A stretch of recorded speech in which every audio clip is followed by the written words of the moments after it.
Bonjour, on est en plein mois d'Elul. On va essayer de parler quelques minutes l'importance, comment on doit parler sur les gens, comment on doit parler des autres personnes et comment on doit juger et penser sur les autres personnes. Parce que la façon que nous on parle des gens et la façon qu'on pense aux gens, c'est exactement comme ça qu'Kadosh Baruch Hu, il va penser et il va parler sur nous le jour de Rosh Hashanah. La Gemara, elle raconte que Rav Levi, il parlait tout le temps du mal de Achav HaMelech. Achav HaMelech, vous pouvez voir dans le livre Melachim Aleph, chapitre Tetzain, toute l'histoire de Achav. Achav, c'était le roi d'Israël, le fils de Omri HaMelech, Melech Israël. Lui, il a régné dans les années 874 à 852 avant l'ère. Et Achav, c'était un rachat gadol, à tel point que la Gemara dit qu'Achav, il fait partie de ces gens-là qui n'ont pas de part dans le monde futur. Comme ça c'est marqué, Achav en lo chelek laolam haba, tellement c'était un rachat, c'était un mécréant. Et Rav Levi, tout le temps dans sa yeshiva, quand il disait des cours, il avait l'occasion de parler d'Achav, il n'arrêtait pas de casser sur lui des choses, il parlait du mal de lui. Jusqu'à qu'un jour, Achav il est venu dans le rêve à Rav Levi, et il lui a dit, Ma chatati lecha ou ma sarachti. Qu'est-ce que tu veux de ma vie? Qu'est-ce que je te fais? Pourquoi tu parles de moi comme ça? Qu'est-ce que je te fais? Je te connais même pas, on s'est même pas vu. Il y a 1000 ans d'écart entre toi et moi, et tu n'arrêtes pas dans tous tes cours de parler de moi. Mais écoute, regarde, lis dans le livre mon histoire, et regarde pourquoi j'ai fait tous ces péchés-là. C'était qui ma femme? Sa femme, c'était Isabelle. Comme ça, la Gemara, c'est marqué dans le prophète. Qu'Achav, sa femme, c'était Isabelle, et à cause de sa femme, lui, il a fait tout ce qu'il a fait. On ne va pas maintenant rentrer dans l'histoire d'Achav, sa femme, qu'est-ce qu'ils ont fait, qu'est-ce qu'ils n'ont pas fait. Qu'est-ce qui m'intéresse dans cette Gemara? Que Rav Levi parle du mal d'Achav, et Achav, 1000 ans après qu'il est mort, ça lui dérange énormément. Et il sort de sa tombe, dans le rêve, et il va voir Rav Levi, il lui dit, pourquoi tu parles de moi? Pourquoi tu parles de moi? C'est pas ma faute, c'est ma femme. Dis à tout le monde que c'est ma femme. Toi, Achav, qu'est-ce que tu t'en fous? De toutes les façons, tu es en enfer. De toutes les façons, tu n'as pas un part dans le monde futur. Alors, qu'est-ce que les gens parlent de toi? Qu'est-ce que les gens pensent de toi? Qu'est-ce que tu t'en fous? Et à tel point, vous savez, pour qu'un mort, il vient dans le rêve de quelqu'un, il faut qu'il ait une autorisation spéciale. Et lui, il a réussi à obtenir une autorisation spéciale pour venir chez Rav Levi, pour lui dire, arrête de parler de moi comme ça. D'ici, on apprend comment c'est important au moment qu'on parle de quelqu'un. On n'a pas le droit de parler des morts. Un mort, il vient. À plus forte raison, les vivants, qu'on n'a pas le droit de parler d'eux. Pourquoi? Parce que ça joue énormément sur la personne, qu'il soit mort ou qu'il soit vivant. Ça peut empirer la situation déjà où il se trouve. Vous savez, dans un de mes cours, je crois que c'était l'année dernière, le cours de mois d'Elul, j'ai raconté là-bas que je crois que c'était Rav Huna, il a rencontré Eliyahu Hanavi. Il lui a dit, qu'est-ce qu'il fait à Kadosh Baruch Hu maintenant? Et il lui a dit, Kadosh Baruch Hu Omer Memrot Beshem Kol HaRabbanim. Kadosh Baruch Hu dit des enseignements au nom de tous les rabbins.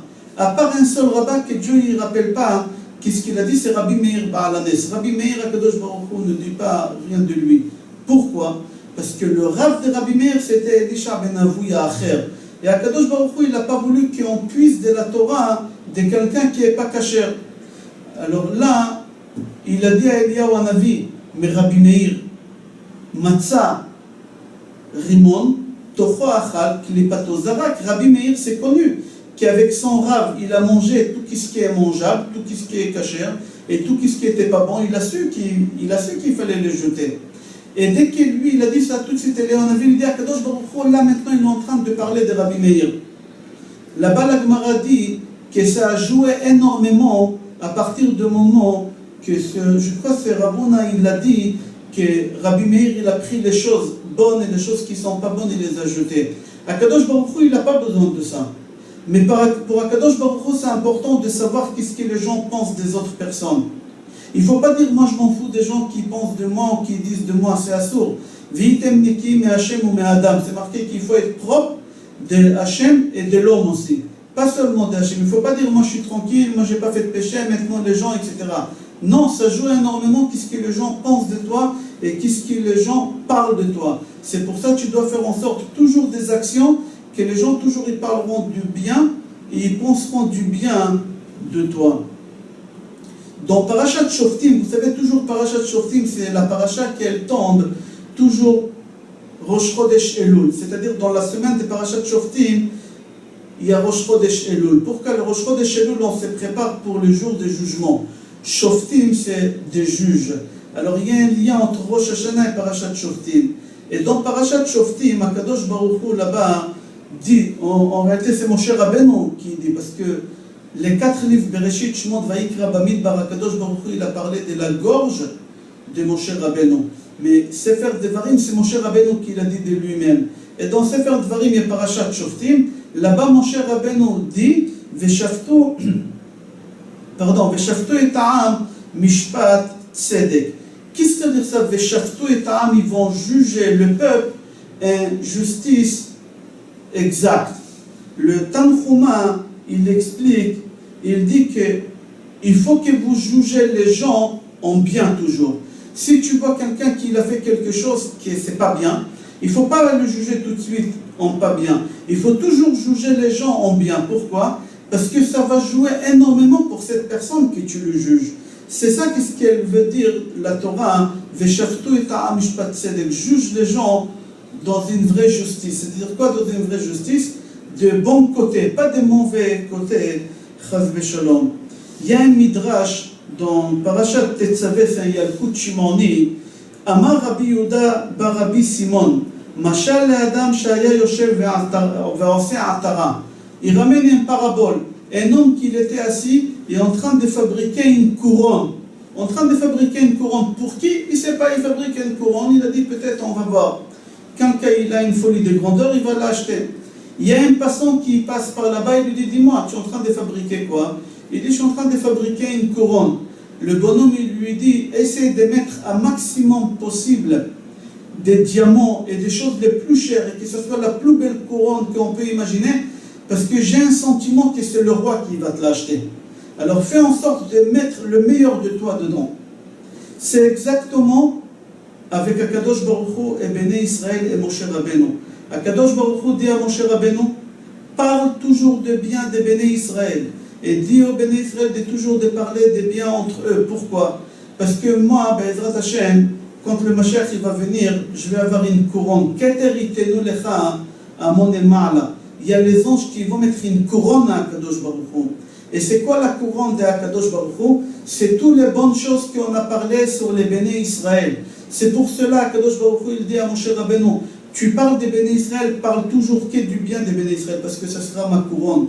Akadosh Baruch Hu nous dit à nous, au moment qu'on veut parler de quelqu'un ou penser de quelqu'un, parler et penser que des bonnes choses, parce qu'avec ça, Akadosh Baruch Hu, il va fabriquer sa couronne. On pose la question et on dit comment ça se fait au moment que je prends un morceau de fer, un marteau, et je frappe sur le fer, alors ça fait énormément de bruit. Mais quand je prends un marteau et je frappe sur l'arbre, ça fait du bruit, mais c'est un bruit silencieux. Comment ça se fait que quand je tape avec un fer sur fer, ça fait des bruits énormes, et quand je tape avec un fer sur bois, ça fait des bruits silencieux? Pour la simple raison, parce que le fer qui s'est fait frapper, il dit, toi le fer que tu me frappes, tu es mon frère. Alors ça fait mal quand on parle du mal dans la famille entre frères et sœurs, cousins, cousines, beaux-parents, belle-mère. Ça fait du mal, on est de la famille. Pourquoi faire autant du mal entre nous? Mais quand le fer frappe le bois il crie pas. Pourquoi? Parce que lui, il dit, ok, que le fer me frappe, c'est tout à fait normal, parce qu'on n'est pas de la famille, on est étrangers. Alors tant qu'on peut frapper sur les étrangers, on va taper sur les étrangers. C'est ça qu'est-ce qu'on doit tirer comme un enseignement. Ne pas se taper en famille, ne pas parler du mal en famille, ça peut empirer la situation de la famille Chas v'Shalom. Si on veut se taper Chas Beshalom, il faut se taper sur des choses qui Chas Beshalom ne peuvent pas faire du mal à personne. Akadosh Baruch Hu lui-même, au moment qu'il enlève sa colère, c'est marqué qu'il jette sa colère sur les pierres et sur les bois. Al-Etzim va-Avanim. Et c'est pour ça qu'Akadosh Baruch Hu il a détruit le Beth Amikdash à cause de la haine gratuite, parce qu'il parlait du mal un de l'autre. Mais Akadosh Baruch Hu il a frappé qui? Le Beth Amikdash. Le Beth Amikdash il était fait du bois et des pierres. Je vous souhaite Shabbat Shalom aussi, Bracha ve'Hatzlacha, on est déjà jeudi.